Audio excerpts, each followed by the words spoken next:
Bonjour à tous et bienvenue sur les harmoniques de l'amour. Dans cette vidéo, je vais faire la quatrième partie du vlog sur mes jeux sorciers, sorcières, magie, jeux sombres et jeux vraiment typés Halloween.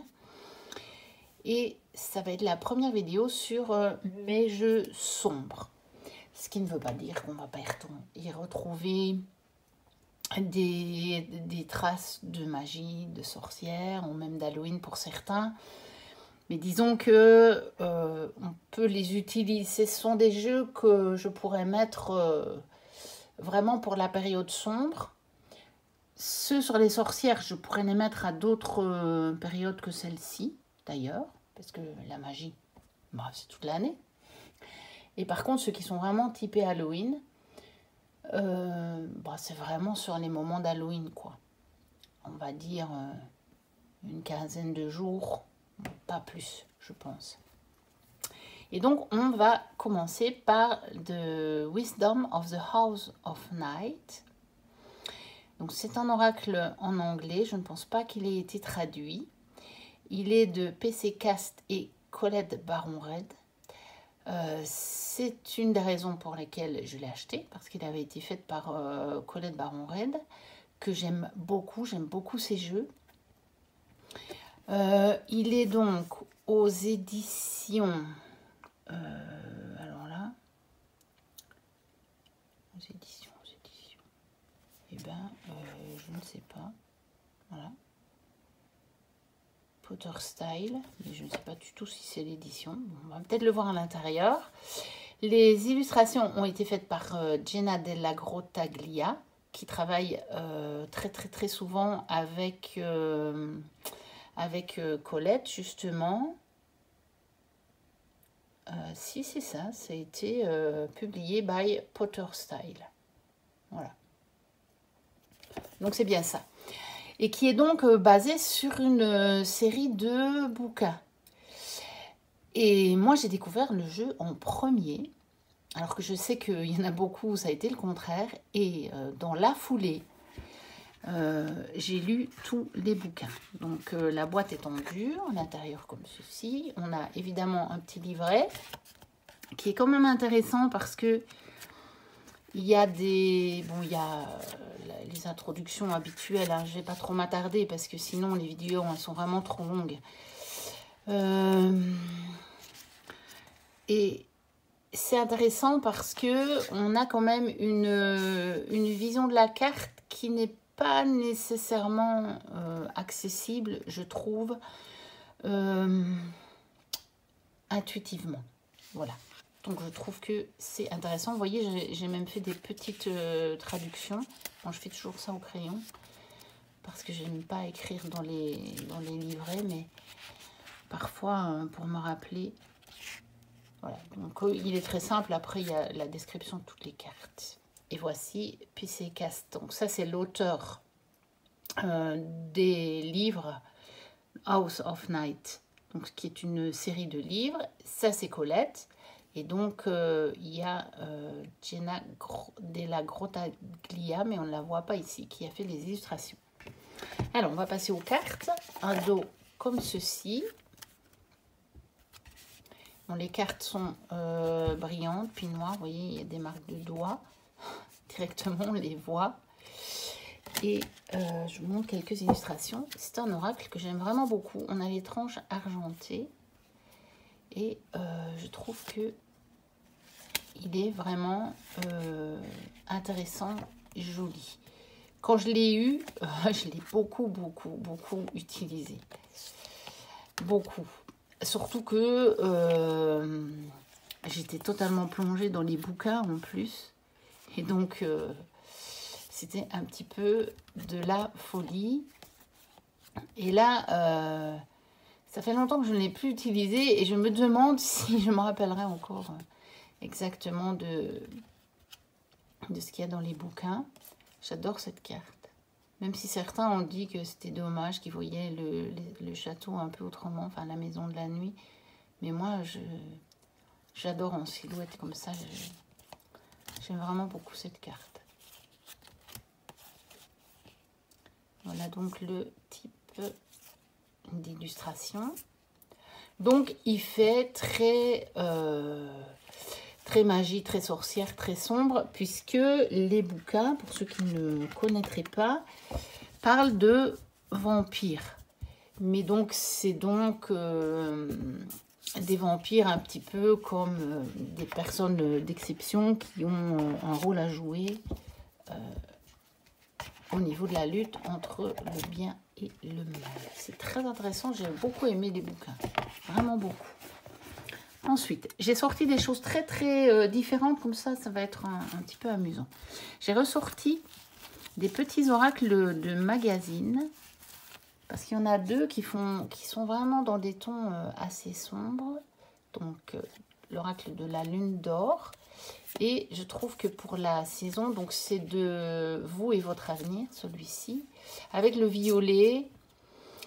Et puis, les couleurs comme ça, je trouve que ça fait vraiment très bien la saison.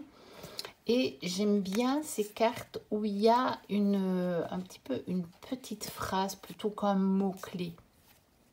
J'aime beaucoup ça. Je trouve que ça ouvre beaucoup au niveau de la signification.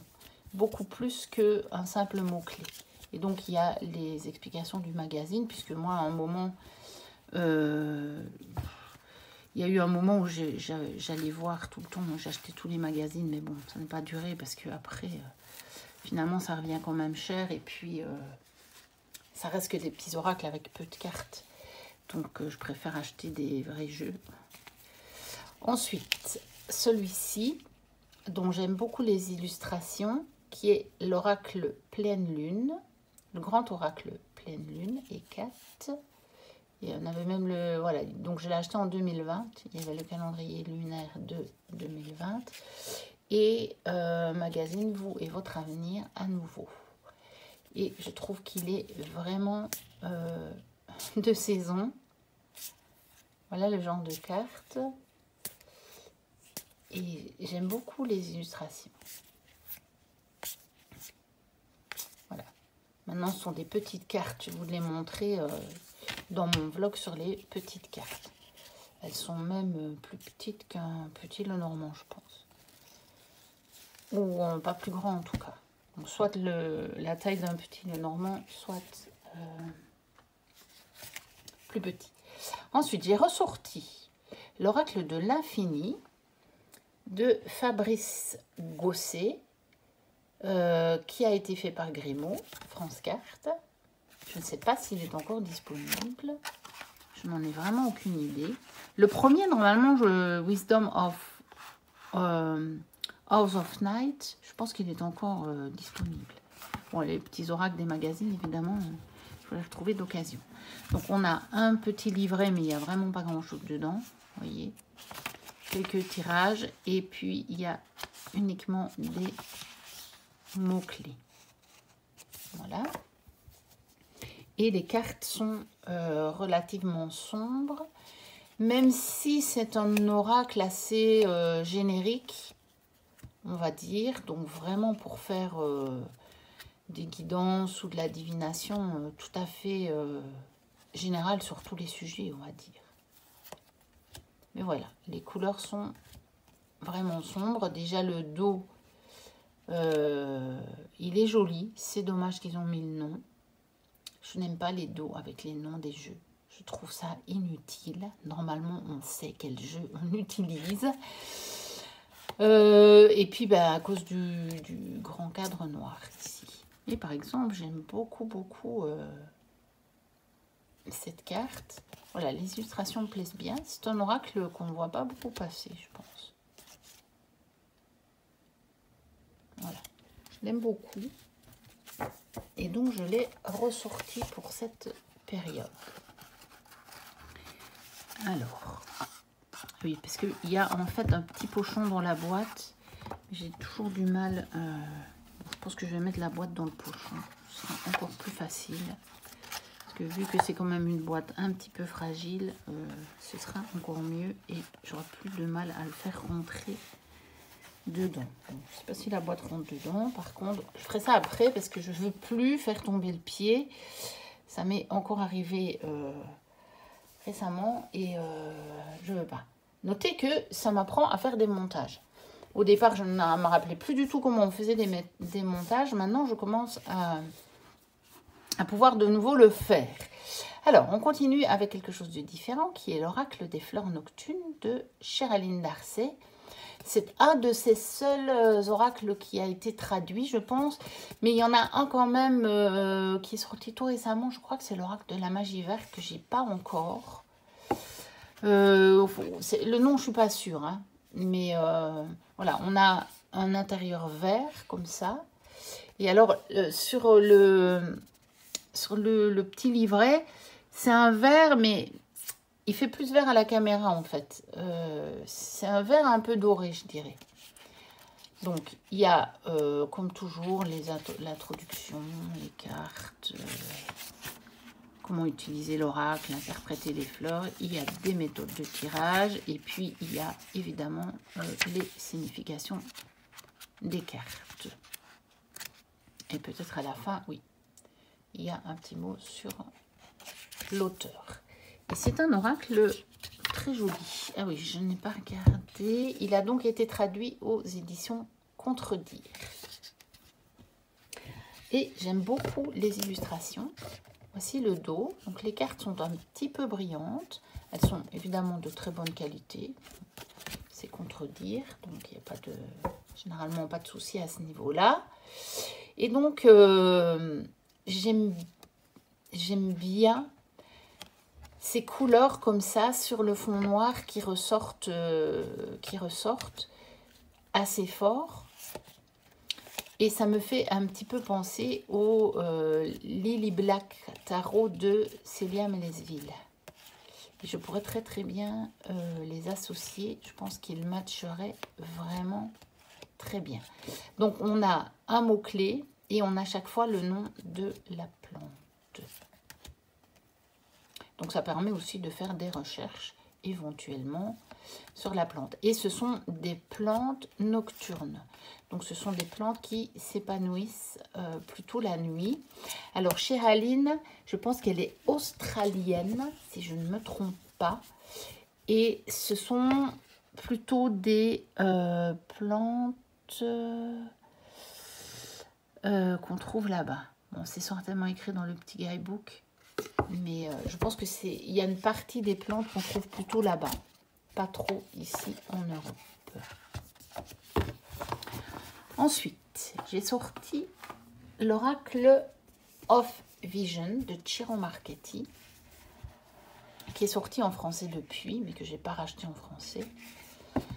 Alors, donc du coup, moi j'ai l'édition de chez US Game System. Alors, il y a évidemment un guidebook en anglais.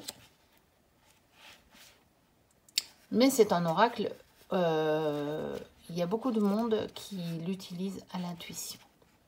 Moi, je fais un peu les deux. Je dois avouer, je ne m'en sers pas souvent. Il me challenge un petit peu ce jeu. Pas dans le sens qui me bouscule, mais parfois j'ai du mal avec l'interprétation. Je pense que je ne lâche pas assez prise en fait. Et du coup, parfois je bloque sur les significations. Voilà, c'est du Ciro Marchetti. Moi, j'aime beaucoup ce qu'il fait. Je pense que quand je serai sortie un petit peu de tous les vlogs à thème de la saison, des dernières présentations de jeux, etc., j'ai sur ma liste de tourner une vidéo avec tous mes jeux de Ciro, parce que ça en fait déjà pas mal. Il faudra peut-être même que je fasse 2 parties, si je veux vous les montrer quand même un petit peu, pas juste 2 cartes comme ça. Je ne vais pas te faire non plus toute une review parce que ça prendrait trop de temps, mais je verrai bien. Mais je pense que ça ne sera pas pour tout de suite parce que j'ai encore beaucoup d'autres idées qui sont plus, on va dire, de saison. D'autant que le jour où je vous tourne cette vidéo, je ne sais pas encore exactement quand je vais la poster, mais bon, d'ici pas très longtemps. Oui, voici le dos. Je ne vous ai pas montré. Très beau, du Ciro. Donc je disais, au moment où je tourne la vidéo, j'ai vu que Nat de la chaîne Angel Teina avait lancé un autre tag sur les jeux, les indispensables de la cartomancie, et j'ai bien envie de faire le tag. Mais je vais d'abord terminer mes vidéos sur mes jeux sombres, sinon je vais me mélanger les pinceaux. Alors j'ai sorti aussi le Cirque Divin d'Alana Fairchild. Alors, lui, je l'ai en français aux éditions Vega. Donc, avec un beau livre. Alors, avec toujours chez Alana Fairchild, beaucoup de textes sur chaque carte. C'est assez intéressant.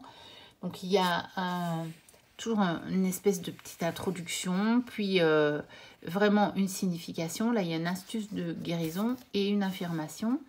Et on a l'illustration de la carte parce qu'il y a plusieurs illustrateurs pour ce même jeu, pour ce jeu. Et donc, on a ça pour toutes les cartes. Voilà. Et c'est un jeu que j'aime beaucoup. Après, on a à propos de l'auteur, à propos du Cirque Divin. Et je pense qu'il y a un endroit où il y a tous les illustrateurs. Voilà, l'index des illustrations, c'est tout à la fin. Voilà. Et c'est un oracle que j'aime beaucoup et qui me parle très bien à l'intuitif, celui-ci, contrairement à celui de Chiro. Mais je trouve que le livret est très intéressant aussi. J'aime bien ce qu'écrit Alana Fairchild. Bon, je vous l'ai dit, hein, je suis un peu perchée, donc c'est le genre de livret que j'aime bien. Et j'aime beaucoup les illustrations. Et donc avec ce cadre noir, et même les illustrations, je trouve qu'elles font période sombre, même si elles sont très colorées. On est d'accord, mais ça ne fait pas été. Moi, ces personnages-là, je les placerais plutôt dans une période sombre. D'ailleurs, ceux-là, ils sont habillés en noir. Voilà, même là, bon, on a des nuages comme fond. Bon, oui, ici, on a bien la mer, mais on n'a pas nécessairement non plus le soleil éclatant d'une journée d'été. Voilà, là aussi, on a un arrière-plan qui est sombre. Ici, même s'il y a du vert de la nature, on n'a pas l'impression non plus, même si c'est luxuriant. Mais moi, ça ne me donne pas du tout une impression d'été. Voilà. Et donc le dos est comme ceci, mais je pense qu'il y avait eu un problème avec le dos pour une série de cet oracle. J'ai déjà regardé pour le racheter d'occasion. À chaque fois, c'est quand même toujours ce dos-là. Donc, je ne sais pas s'ils n'ont jamais rectifié. Parce que j'ai effectivement le dos sur un autre oracle, le même dos. Et c'est un jeu qui n'a rien à voir avec ça. Ensuite, j'ai sorti l'oracle de John Dee. Donc, magie et sagesse de l'un des plus grands visionnaires du monde. Et donc, il a été créé par John Matthews et Will Kingan. Et je pense que je l'avais pris parce que j'avais vu que c'était John Matthews. Et bien sûr, parce que ça m'intriguait, comme ça, l'oracle de John Dee. Et quand j'ai vu que c'était John Matthews, je me suis dit, ça, c'est une valeur sûre. Je vais le prendre. Il est donc aux éditions d'Hervy, je pense. Je ne sais plus où j'ai vu. Je pense que c'est là. Je sais plus. Oui, voilà. Ici. Édition d'Hervy. Donc, il y a un beau bouquin qui est, à mon sens, absolument indispensable. Parce que sans le bouquin, moi, en tout cas, je ne peux rien faire de l'oracle. Mais alors, le bouquin est une mine d'or. Vraiment. C'est... il est énorme. D'ailleurs, sur la chaîne de Marie Cartomancie, j'espère que je dis bien le nom de la chaîne. C'est une chaîne à laquelle je suis abonnée. Elle a fait, il n'y a pas très longtemps, une semaine, 2 semaines peut-être, elle a présenté un des tirages qu'il y a dans le bouquin avec cet oracle. Et c'est très intéressant. Donc, il y a aussi une espèce de tapis de tirage, mais bon, je ne peux même pas le déplier, c'est beaucoup trop grand. Je vais encore faire des bêtises si je le fais. Et puis, quand c'est en papier comme ça, moi, j'aime pas, c'est compliqué, je trouve. Moi, à la limite, je le prends comme référence, mais c'est compliqué. Je pense que Marie expliquait que le schéma est dans le bouquin de toute façon. Si je me souviens bien, voilà, il y a ça, et donc on peut se référer dans le bouquin, c'est plus facile, parce que le tapis est vraiment très grand. Il faut vraiment beaucoup de place sinon pour l'utiliser. Et donc, les cartes, elles font un petit peu anciennes, on va dire. Et elles représentent tous des personnages célèbres, en fait. Et elles vont par catégorie. Donc, il y a les catégories couleurs et les catégories spécialités, on va dire. Donc, par exemple, au niveau de l'astrologue, on a le rouge, on a le vert, on a le doré, on a l'argenté. Après, on retrouve les mêmes couleurs. On a le mage vert, le mage rouge. Et certains personnages, dont John Dee, revient plusieurs fois. Parce qu'il avait plusieurs casquettes. Et je me souviens plus s'il y a d'autres personnages qui reviennent plusieurs fois. Réellement, je me souviens plus. Donc, on a Merlin, Paracelse, Gallia de Pergame, Gérard Mercator. Donc, ça, c'était le géographe. Et voilà, par exemple, le géographe doré, c'est John Dee. Francis Drake. Hérodote. Voilà. Donc, je l'aime bien, cet oracle, mais je vous dis, il y en a besoin à moins de connaître la vie de ces personnages-là. Mais bon, qui connaît la vie de tous ces personnages-là? Pas moi, en tout cas. Et voici le dos. Bah, on a besoin du bouquin. Mais j'aime bien, j'aime beaucoup. Il est très bien fait.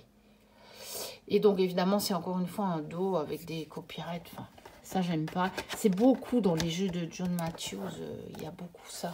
C'est dommage, je trouve.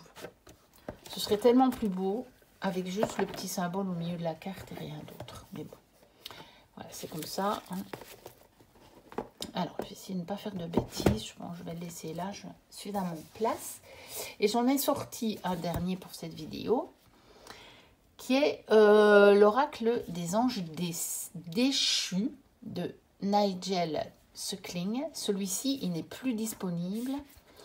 Et on le voit assez souvent, par contre, passer d'occasion. Moi, j'ai eu la chance de l'acheter, qui n'était déjà plus disponible. Et je l'ai eu à un très bon prix. Or, il était neuf. Les cartes étaient encore sous blister. Ouais, ça, c'est le genre de boîte que j'adore pas. Et de temps en temps, on le voit passer à des prix tout à fait raisonnables. Donc, s'il vous plaît, regardez bien sur les plateformes de vente d'occasion parce qu'il y a moyen de le trouver. Et il était aux éditions Contredire. Alors, le bouquin est intéressant aussi parce qu'il y a vraiment des informations sur les différents anges. Donc, il y a une introduction, l'origine des cartes, le sexe des anges. Les éléments, les planètes, parce qu'il y a tout ça sur les cartes. Comment disposer les cartes, donc des méthodes de tirage. Le sceau de Salomon, ça c'est toujours des tirages avec des interprétations. Et voilà pour les cartes. C'est assez condensé, mais ça contient beaucoup parce qu'on a le nom, on a l'élément, on a la planète, on a un message, on a vraiment une info sur l'ange, ce qui peut vraiment nous aiguiller dans une interprétation. Moi, je sais que quand je lis ça, ça m'ouvre des portes que le message ne va pas nécessairement me donner. Je vais arriver à les trouver à partir de ce qui est ici donné comme info.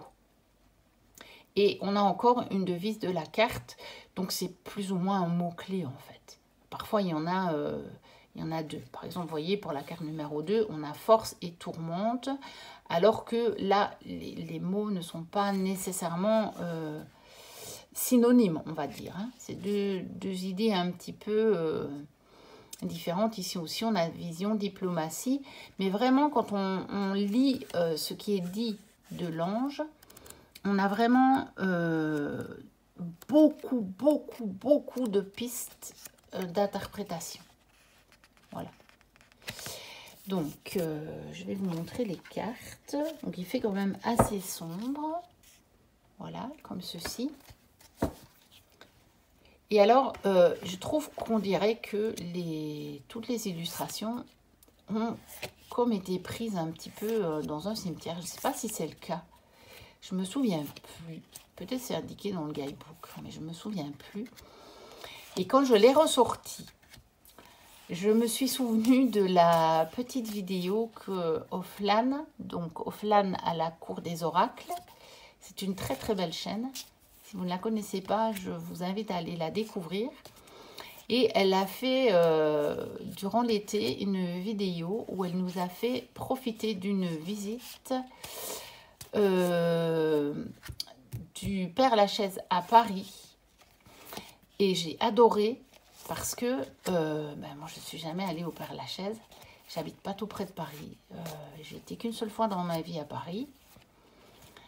Et donc, ça m'a vraiment intéressée. Et quand j'ai regardé les cartes là, je me suis retrouvée vraiment dans l'ambiance de la vidéo. Et je me suis dit, ah ben tiens, je vais un petit peu me le sortir pour cette période. Ça me fera repenser à cette vidéo. Et voilà, ça me replongera dans l'ambiance et ça me fera sourire. Donc, Offlan, si tu passes par là, parce que je sais que tu regardes mes vidéos, eh ben, déjà, je te fais un gros bisou. Et puis, j'en profite pour te redire merci pour cette vidéo que tu avais faite sur le cimetière du Père Lachaise, parce que c'était vraiment pour moi quelque chose de très, très, très intéressant, puisque ça m'a permis de le découvrir, vu que je n'y ai jamais mis les pieds.